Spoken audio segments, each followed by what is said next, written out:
100 years on from when some women got the vote, I would say the most important aspect of what needs to change is women standing up like they have been on some of these issues that are in the media now.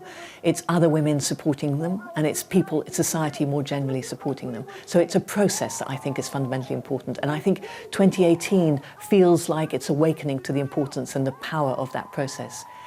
If my grandmother and great-grandmother were alive today, they'd probably have slightly different views about what we should be fighting for. In fact, they definitely would.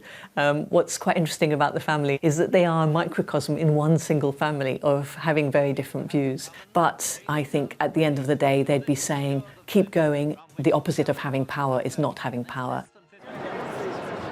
Sure, we've got women in Parliament, 32%, but there's so many other barriers still.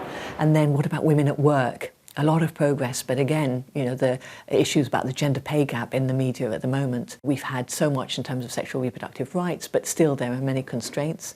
And then culture, and they're everywhere, you know, in the media, in films, cinemas, in sports, but still so many constraints to what they can do. There is no doubt that violence against women is constraining women everywhere in so many different ways. It's everywhere. It's still all pervasive, that fear of it, even if it's not the actual experience of it.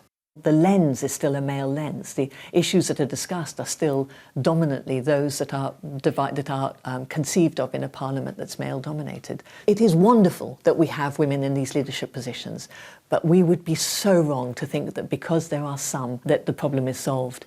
Fundamentally, society hasn't yet shifted to say men and women in all spheres should be working together and allowed to shine right throughout.